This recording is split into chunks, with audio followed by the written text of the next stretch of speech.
Corona की दूसरी लहर के दौरान जहां लोग अति परेशान रहे, वहीं बहुत से लोग जो हैं वो बाहर निकले, लोगों की मदद किए, लोगों की ज़रूरत पर उनके सहयोग के लिए खड़े रहे और साथ ही पॉलिटिकल पार्टी के जो कार्यकर्ता थे वे लोग भी बहुत ही मजबूती से लोगों के बीच में खड़े रहे।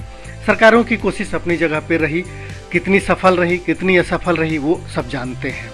आज हमारे साथ हैं रोहिणी वार्ड 24 से भारतीय जनता पार्टी के महामंत्री नवीन गर्ग जी, जिन्होंने भारतीय जनता पार्टी ने जो सेवा ही संगठन का एक संकल्प लिया था और वो इस संकल्प के माध्यम से ज़्यादा लोगों को मदद पहुंचाने का काम कर रही थी।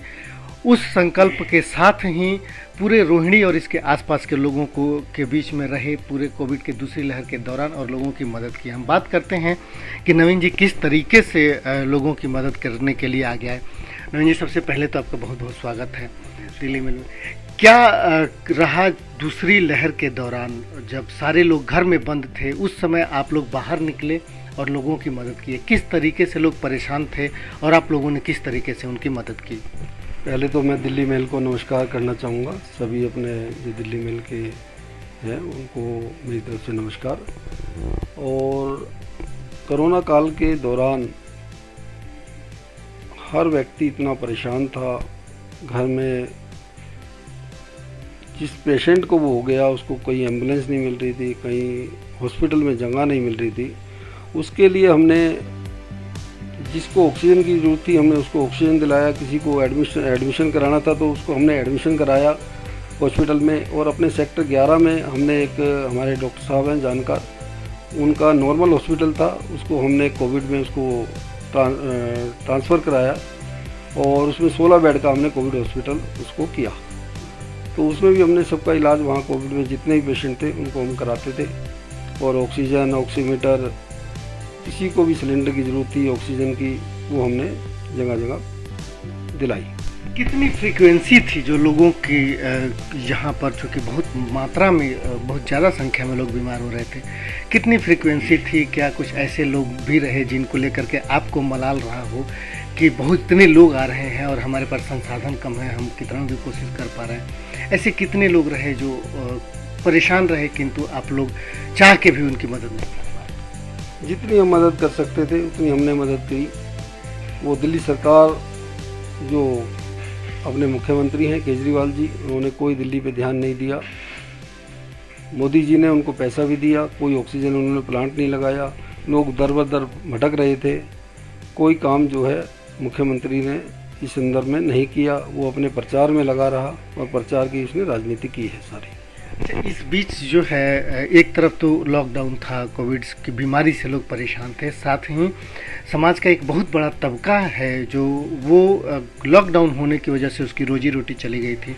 आप लोगों ने सेवा ही संगठन के माध्यम से लोगों की मदद की, किस तरीके से मदद की, क्या क्या आप लोगों ने उनके बीच में बांटा?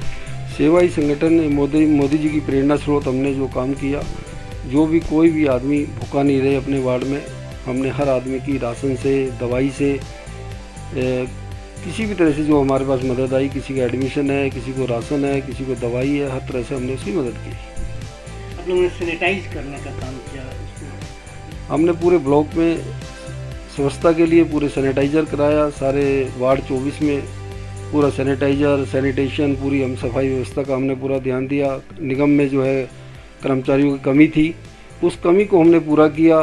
सारे RW के लोग, सारे भारतीय जनता पार्टी के लोग सारे इस काम में लगे रहे, चाहे वो पार्कों की सफाई का कार्य हो, चाहे सैनिटाइजेशन का हो या सफाई का कार्य हो, पूरी भारतीय जनता पार्टी की टीम इस काम में लगी रही। क्योंकि रोहिणी का जो इलाका है ये एक पॉश इलाका में से आता है, यहाँ ज़्यादातर लोग जो हैं वो सक्षम, विशेष करके आर्थिक रूप से सक्षम लोग हैं। अब जब कोविड ख़त्म हुआ और अनलॉक की प्रक्रिया शुरू हुई है, इसमें कुछ इलाके ऐसे भी हैं जो अभी भी माने आर्थिक रूप से कमज़ोर लोग हैं, थोड़े बहुत इलाके हैं। उन लोगों को कोविड के बाद जो दूसरी तरह की परेशानियां हैं वो किस तरह की परेशानियां हैं और अब उनकी जो जीवन पटरी पे आ रही है, उसके लिए क्या कुछ लोग आप लोगों से फिर मदद की गुजारिश कर रहे हैं या उनको और किस तरीके से मदद आप लोग कर रहे हैं? हम लगे हुए हैं, उनका डाटा हम तैयार कर रहे हैं। जैसे किसी के माँ बाप गुजर गए हैं और बच्चे अनाथ हैं, हो गए हैं, तो हम उनके लिए भी सारी सुविधाएं, एजुकेशन की वो हम उपलब्ध कराएंगे।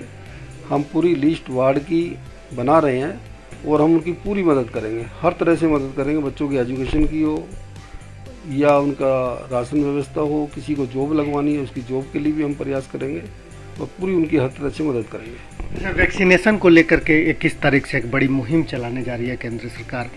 उसमें भारतीय जनता पार्टी के लोग एक बड़े मजबूती के साथ इस मुहिम को आगे बढ़ाने के लिए तैयारी कर रहे हैं। आप लोग किस तरीके से लोगों को प्रेरित कर रहे हैं, उत्साहित कर रहे हैं ताकि लोग ज़्यादा से ज़्यादा संख्या में जा करके वैक्सीनेशन करवाएं? वैक्सीनेशन के लिए हम लगे हुए हैं और लोगों को जागरूक करने का हम काम कर रहे हैं और घर में पंपलेट भी व्हाट्सएप के द्वारा भी ज़्यादा से ज़्यादा लोग इससे जुड़ें और ज़रूर से सभी जो है वैक्सीन लगवाएं।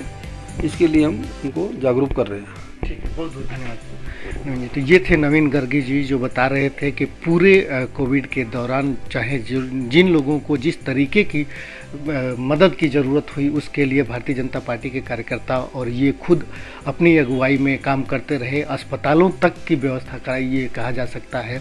जो नॉर्मल अस्पताल थे उसको कोशिश करके कोविड में बदला गया, लोगों को राशन देने के काम किया गया।